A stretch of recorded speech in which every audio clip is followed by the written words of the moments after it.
Hello everyone, welcome to my YouTube channel learners hotspot. और आज की इस वीडियो में हम डिस्कस करने वाले हैं एसएसटी पेडागोजी का मैक्रो लेसन प्लान, जिसमें कि आज का हमारा टॉपिक रहेगा मोशंस ऑफ अर्थ मींस पृथ्वी की गतियाँ। तो आज के इस सेशन में हम पृथ्वी की गतियाँ जो हमारा टॉपिक है इस पर पूरे लेसन प्लान को अच्छे से डिटेल में समझेंगे। Black board chart, black board summary, teachers remark और इंट्रोडक्टरी क्वेश्चंस और अपने लेसन प्लान को कैसे प्रेजेंट करना है, तो ऐसे सारे टॉपिक्स पर हम अच्छे से डिटेल में डिस्कस करने वाले हैं। और इसको स्टार्ट करने से पहले मैं आपको बता दूं कि अगर आप पृथ्वी और चंद्रमा या फिर पृथ्वी की आंतरिक संरचना ऐसे टॉपिक्स पर अगर आप बनाना चाहते हैं अपना लेसन प्लान, जैसे कि अकबर है, हमारा संविधान है, ठीक, तो इन सभी टॉपिक्स पर भी मैंने वीडियो ऑलरेडी बना के रखा है।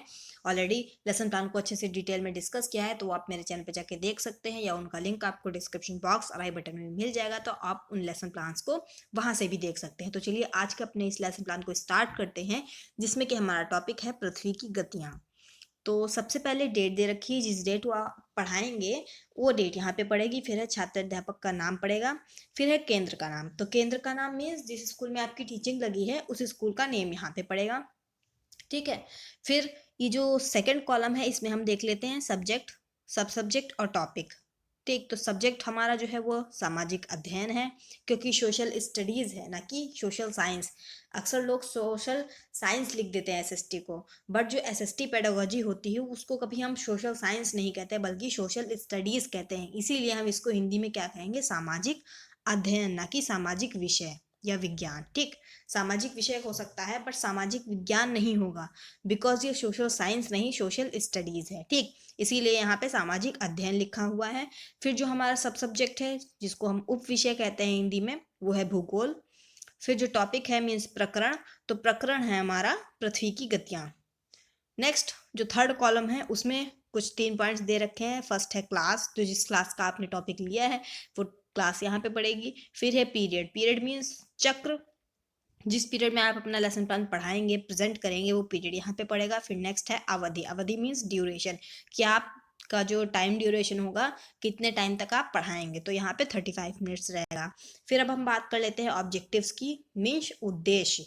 जो हमने इस टॉपिक पर लेसन प्लान जो बनाया है, तो इस टॉपिक को हम पढ़ाने के क्या क्या उद्देश्य हैं, ठीक, इस टॉपिक के थ्रू हम बच्चों को क्या समझाना चाहते हैं। तो जो एक यहाँ पे टेबल के तौर पे बनी हुई है, सबसे पहले नंबर्स लिखे हैं, फिर शिक्षण लक्ष्य लिखे हैं, और फिर उसके सब पॉइंट्स लिखे हैं, और फिर अपेक्षित व्यवहार परिवर्तन लिखा है। तो इसको हम एक तरफ से देख लेते हैं पहले कैसे लिखा जाएगा। तो सबसे पहले शिक्षण लक्ष्य में फर्स्ट पॉइंट है ज्ञानात्मक, ठीक। और टोटल पॉइंट्स कितने हैं, 6 पॉइंट्स हैं, और हर एक पॉइंट के अंदर 2 सब पॉइंट्स हैं, तो सब पॉइंट्स को भी साथ ही साथ देखते चलेंगे। फर्स्ट पॉइंट था हमारा ज्ञानात्मक, ज्ञानात्मक के अंदर जो अपेक्षित व्यवहार परिवर्तन में 2 सब पॉइंट्स लिखने हैं हमें, वो है फर्स्ट वाला 1.1, छात्र पृथ्वी की गतियों का प्रत्यास्मरण कर सकेंगे। और फिर 1.2 है, छात्र पृथ्वी की गति की सूचनाएं प्राप्त करेंगे। फिर सेकंड जो हमारा शिक्षण लक्ष्य है वो है अवबोधात्मक, इसके अंदर अपेक्षित व्यवहार परिवर्तन में हमें लिखना है 2.1 में, छात्र पृथ्वी की गति की व्याख्या कर सकेंगे। फिर 2.1 में लिखना है छात्र पृथ्वी की गति की विवेचना कर सकेंगे। फिर थर्ड हमारा शिक्षण लक्ष्य है अनुप्रयोगात्मक, अनुप्रयोगात्मक में 3.1 में जो है हमें लिखना अपेक्षित व्यवहार परिवर्तन में, उसमें लिखना है छात्र पृथ्वी की गति को ज्ञात कर सकेंगे। और फिर 3.2 में हमें लिखना है छात्र पृथ्वी की गति की पुष्टि कर सकेंगे। फिर फोर्थ शिक्षण लक्ष्य है हमारा कौशलात्मक, कौशलात्मक में 4.1 में है छात्र पृथ्वी की गतियों का चित्रण एवं अंकन कर सकेंगे। नेक्स्ट 4.2, छात्र पृथ्वी की गति के गति से संबंधित सूचनाओं का संग्रह कर सकेंगे। फिर नेक्स्ट हमारा शिक्षण लक्ष्य है नंबर 5 रुचियात्मक, रुचियात्मक में 5.1 में हमें लिखना है छात्र भ्रमण करके जानकारी प्राप्त कर सकेंगे। फिर नेक्स्ट 5.2 में है छात्र अध्ययन के समय उचित क्रियाकलाप कर सकेंगे। फिर लास्ट हमारा शिक्षण लक्ष्य आता है जो कि 6 नंबर का है, उसको कहते हैं अभिवृत्त्यात्मक, ठीक। तो अभिवृत्त्यात्मक में जो हमें सब पॉइंट्स लिखने हैं उसमें से 6.1 में हमें लिखना है छात्र पृथ्वी की गतियों का अध्ययन करेंगे। नेक्स्ट है 6.2, इसमें लिखना है छात्र भूगोल की दृष्टि से मूल्यांकन करेंगे, ठीक। अब हम इसके बाद नेक्स्ट पर चलते हैं कि हमें क्या लिखना है इसमें। अब हमें यहाँ पे लिखना है सहायक सामग्री का कॉलम दिया है, मीन्स मटेरियल एड्स, या फिर जिसको टीएलएम टीचिंग लर्निंग मटेरियल्स भी कहते हैं, ठीक। तो यहाँ पे देख लेते हैं क्या लिखना है हमें। इसमें लिखना होता है कक्षा उपयोगी सहायक सामग्री एवं प्रकरण संबंधी चार्ट। तो कक्षा उपयोगी सहायक सामग्री कौन सी होती है वो आपको मैं प्रीवियस वीडियो में ऑलरेडी बता चुकी हूँ, इसलिए मैं प्रेफर कर रही हूँ कि आपने अगर प्रीवियस वीडियोज ना देखी हूँ तो आप ज़रूर देख लीजिएगा। हालांकि मैं यहाँ फिर से एक्सप्लेन कर देती हूँ कि कक्षा उपयोगी सहायक सामग्री कौन सी होती हैं। तो इसके अंदर जो भी सामग्रियाँ आती हैं वो कौन कौन सी हैं उनको देख लेते हैं। कक्षा उपयोगी सहायक सामग्री में आता है हमारा chalk, duster, roller black board, roller white board and pointer. तो ये जो 5 चीजें होती हैं ये कक्षा उपयोगी सहायक सामग्री में आती हैं, ठीक, जिसको हम क्लासरूम इक्विपमेंट्स बोलते हैं।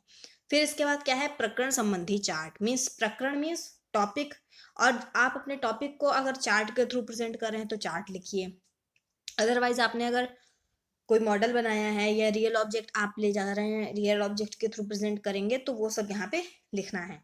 फिर नेक्स्ट है पॉइंट पूर्व ज्ञान मीन्स प्रीवियस नॉलेज। तो इसमें हमें लिखना है छात्र पृथ्वी की गति के विषय में सामान्य जानकारी रखते हैं, ठीक। अब हमारे यहाँ पे इसके बाद इंट्रोडक्टरी क्वेश्चंस स्टार्ट होंगे जिसको हम प्रस्तावना प्रश्न कहते हैं।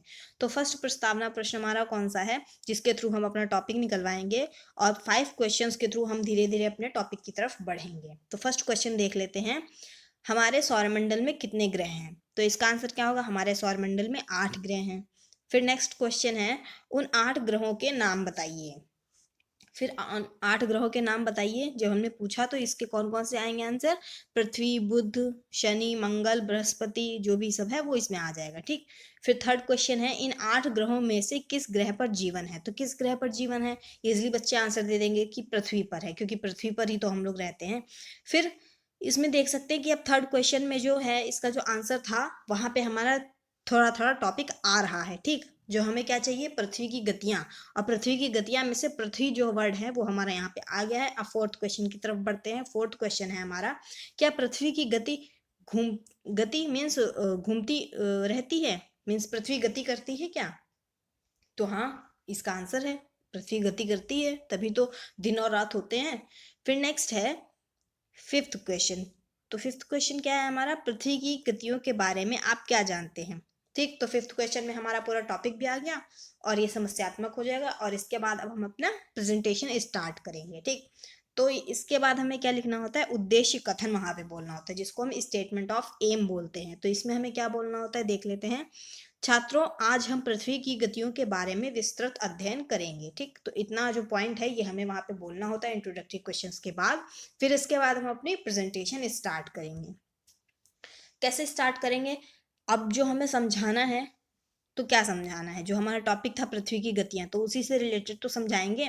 तो यहाँ पे एक टेबल के तौर पे दे रखी है, या आपको इसी टाइप से आपके ही इंस्टीट्यूट से लेसन प्लान जो है वो प्रिंट करा हुआ मिलेगा टेबल, और बाकी आपको इसमें जो ब्लू और ब्लैक पेन से लिखा हुआ है वो आपको खुद से फिल करना है, ठीक। तो जो कॉलम जैसा बना है, जैसे कि फर्स्ट कॉलम में शिक्षण बिंदु है, फिर नेक्स्ट कॉलम में EBOS है, फिर थर्ड कॉलम में जो है प्यूपिल टीचर एक्टिविटीज़ हैं, छात्राध्यापक या छात्राध्यापिका क्रियाएं, ठीक।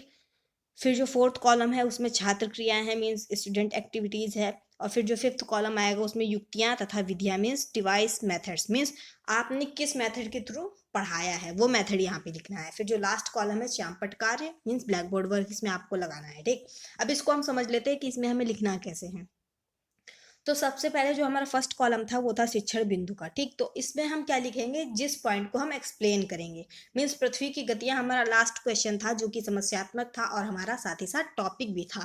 तो उसको हम यहाँ पे लिखेंगे शिक्षण बिंदु में, जैसे कि लिखा है पृथ्वी की गतियां, ठीक। फिर EBOS में क्या है कि जो हमारे उद्देश्य थे, जो ऑब्जेक्टिव सभी हमने डिस्कस किए थे पहले, ज्ञानात्मक, अवबोधात्मक, प्रयोगात्मक, इन सब में से क्या था 1.1 1.2 ऐसे करके लिखा था ना वहाँ पे। तो जो हमने एक्सप्लेन किया है, ठीक है, जो हम एक्सप्लेन करेंगे उसके अकॉर्डिंग जहाँ पे जो भी उद्देश्य हमारा वहाँ पे निकल के आएगा कि यहाँ पे ये उद्देश्य कंप्लीट हो रहा है, हमारा अप्लाई हो रहा है, तो उसके अकॉर्डिंग हम यहाँ पे अपने जो शिक्षण लक्ष्य के पॉइंट्स हैं, नंबर्स हैं, उनको यहाँ पे डालेंगे, ठीक। अब थर्ड कॉलम में देख लेते हैं छात्राध्यापक या छात्राध्यापिका क्रियाएं में। इसमें हमें एक्सप्लेन करना है किसके बारे में, पृथ्वी की गतियां, मीन्स, ठीक। इसके बारे में एक्सप्लेन करेंगे। तो हमें क्या एक्सप्लेन करना है पहले देख लेते हैं। और इस लेसन प्लान को हमने 3 पार्ट्स में डिवाइड किया है। तो ये हमारा फर्स्ट पार्ट का स्पष्टीकरण है, तो हेडिंग पड़ेगी स्पष्टीकरण, और उसके नीचे हम फिर जो एक्सप्लेन करेंगे वो पूरा मैटर यहाँ पे लिखेंगे। तो इसमें हमने जो एक्सप्लेन किया है वो लिखा है, जैसे कि हमारे सौर मंडल के सभी 8 ग्रह अपनी अक्ष पर घूमते हुए अपनी अपनी कक्षा में सूर्य की भी परिक्रमा करते हैं। पृथ्वी की अपनी धुरी पर घूमना परिभ्रमण कहलाता है। इस प्रकार जब पृथ्वी अपनी कक्षा में सूर्य के चारों ओर परिक्रमा करती है तो उसे परिक्रमण मीन्स रिवॉल्यूशन कहते हैं। फिर क्या है, पृथ्वी का अक्ष एक काल्पनिक रेखा है। पृथ्वी का अक्ष उसकी कक्षा तल पर बने हुए लंब से 23.5 डिग्री झुका हुआ है। इस झुकाव को पृथ्वी के अक्ष का झुकाव कहते हैं। ठीक, तो इतना हमने फर्स्ट पार्ट में एक्सप्लेन किया। ये फर्स्ट पार्ट का जो ब्लैक बोर्ड है, चार्ट है, इसको भी हम बाद में देखेंगे, पहले ये समझ लेते हैं। तो इतना हमने एक्सप्लेन किया। फिर इस टाइम बच्चे क्या कर रहे थे उसको हमें लिखना है। तो जब हम एक्सप्लेन कर रहे थे तो बच्चे क्या करेंगे, उस चीज़ को सुनेंगे ना, जो चीज़ हम बोलेंगे, जो एक्सप्लेन करेंगे उसको बच्चे सुनेंगे। तो छात्र क्रियाएं में हमें लिखना है छात्र ध्यान पूर्वक सुनते हैं। ठीक, फिर इतना लिखा। फिर उसके बाद क्या है, मेथड मीन्स हमने किस मेथड को यूज़ किया, युक्तियां तथा विधियों वाले कॉलम में हमें लिखना है कि किस मेथड के थ्रू हमने पढ़ाया। अब यहाँ पे व्याख्या की है, एक्सप्लेन किया है, तो कौन सी विधि हुई, व्याख्यान विधि ही तो हुई, तो व्याख्यान विधि लिखेंगे। फिर उसके बाद श्यामपट्ट कार्य। तो अब हम श्यामपट्ट कार्य की तरफ चलते हैं। जैसे कि यहाँ पे ब्लैक बोर्ड लगा हुआ है, ब्लैक कलर का चार्ट पेपर, और उस पर वाइट कलर से लिखा हुआ है। जो भी हमने एक्सप्लेन किया था उसमें से जो मेन पॉइंट है उसको हमने यहाँ पे लिखा है। जैसे कि पृथ्वी का अपनी धुरी पर घूमना परिभ्रमण कहलाता है। तो ये जो मेन पॉइंट था इसमें हमने ब्लैक बोर्ड पर लिख करके यहाँ पे पेस्ट किया है। और ये हल्का सा पेस्ट है, जैसे कि आप प्रीवियस वाले में देख सकते हैं कि ब्लैक बोर्ड जो है वो उठा हुआ है, ओपन है। ठीक, और ये पूरा नहीं पेस्ट किया है क्योंकि जिससे कि हम इसको उठा करके इसको देख सके कि इसके नीचे क्या लिखा है। ठीक, तो ये ब्लैक बोर्ड की बात हो गई। अब देख लेते हैं चार्ट। ये जो ब्लू कलर का चार्ट पेपर लगा हुआ है छोटा सा, तो ये छोटा क्यों है? ठीक, चार्ट पेपर तो हम बहुत बड़ा बनाएंगे, इतने छोटे चार्ट पेपर से हम क्लास में तो समझा नहीं सकते। ठीक है, तो उसमें हमने क्या किया कि जब हमने पूरा चार्ट पेपर बना लिया तो उसी के अकॉर्डिंग एक हमने छोटा सा मॉडल बनाया चार्ट पेपर का, जिससे कि हम उसको अपने लेसन प्लान में पेस्ट कर सकें। ठीक, क्योंकि जब हम पढ़ाएंगे तो चार्ट तो हमारे पास होगा, क्योंकि उसी से तो हम पढ़ाएंगे। बट जो पीछे ऑब्जर्वर आएगा, जो ऑब्जर्वर पीछे हमें हमारी टीचिंग को ऑब्जर्व करेगा, उसको भी तो पता चलना चाहिए कि इन्होंने किस टाइप का चार्ट बनाया है।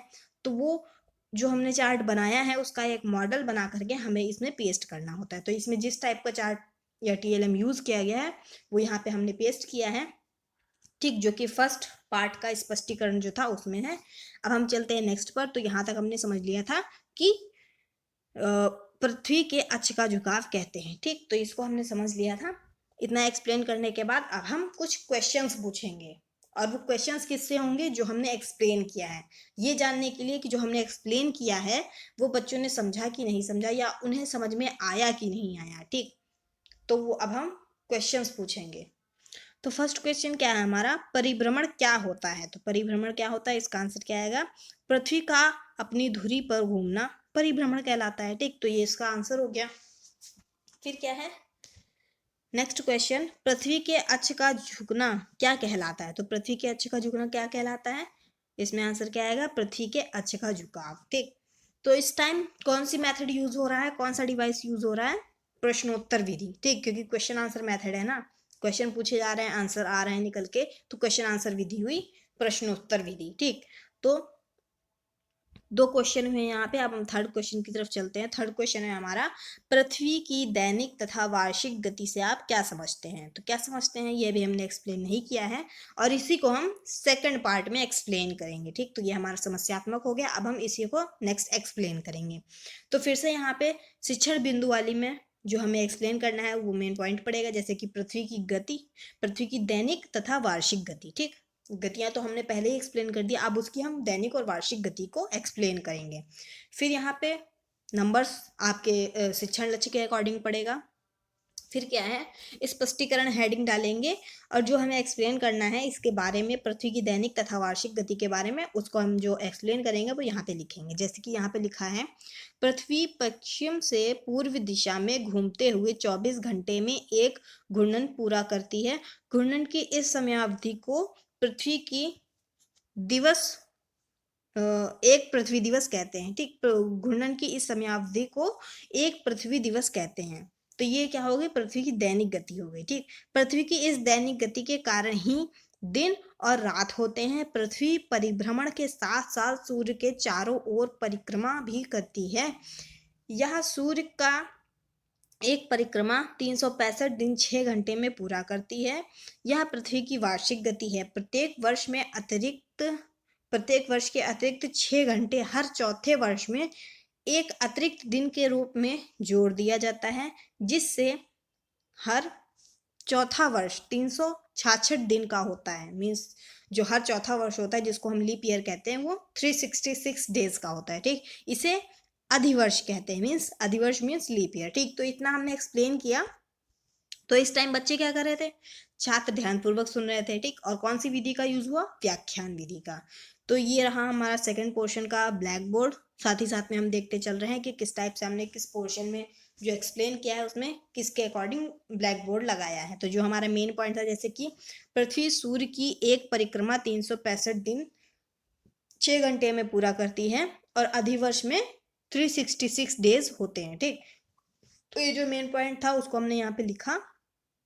अब इसके बाद हमने क्या क्वेश्चंस पूछे। तो फर्स्ट क्वेश्चन क्या है हमारा यहाँ, फर्स्ट क्वेश्चन है पृथ्वी एक दिन कितने घंटे में पूरा करती है। तो कितने घंटे में पूरा करती है, 24 घंटे में। ठीक, ये इसका आंसर हो गया। और कौन सा मेथड यूज हो रहा है यहाँ पे, प्रश्नोत्तर विधि।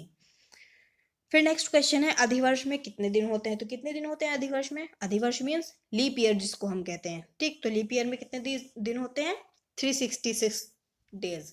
फिर थर्ड क्वेश्चन है दिन और रात किसे कहते हैं। तो दिन और रात कैसे होते हैं, तो ये भी हमने एक्सप्लेन नहीं किया है, तो ये हमारा समस्यात्मक हो जाएगा। और नेक्स्ट जो हमारा थर्ड पार्ट है उसमें हम इसी को एक्सप्लेन करेंगे। तो शिक्षण बिंदु में हमें क्या लिखना है, दिन और रात का होना। ठीक, फिर जो शिक्षण लक्ष्य है वो हमें अपने अकॉर्डिंग डाल लेने हैं। जहाँ पे जो लक्ष्य अप्लाई होगा, पूरा होगा हमारा ऑब्जेक्टिव, वो यहाँ पे नंबर्स पड़ेंगे। फिर जो प्यूपिल टीचर एक्टिविटीज़ है उसमें हमें फिर से जो एक्सप्लेन करना है वो लिखना है स्पष्टीकरण हेडिंग डाल के। तो हमने जो इसमें एक्सप्लेन किया है वो लिखा है, पृथ्वी के गोल होने एवं उसके द्वारा अपने ही अक्ष पर घूमने परिभ्रमण करने के कारण दिन और रात होते हैं। 21 जून को हम जैसे जैसे उत्तर की ओर बढ़ते हैं दिन की अवधि लंबी और रात छोटी होने लगती है। 22 दिसंबर को इसका उल्टा स्थिति होती है। ठीक, मीन्स 21 दिसंबर को क्या होता है कि दिन जो है वो बड़ा होता है और रात छोटी होती है। दिन की जो अवधि होती है वो लंबी होती है, रात छोटी होती है। और 22 दिसंबर को क्या होता है, इसके जस्ट उल्टा होता है कि दिन जो है वो छोटा होगा और रात जो है वो लंबी होगी। ठीक, तो इस टाइम बच्चे क्या कर रहे थे, स्टूडेंट्स एक्टिविटीज में छात्र ध्यानपूर्वक सुनते हैं। और कौन सा मेथड यूज हुआ, तो व्याख्यान विधि का हमने यूज किया इसमें। ठीक, और जो मेन पॉइंट था वो क्या था, 21 जून को सबसे बड़ा दिन होता है।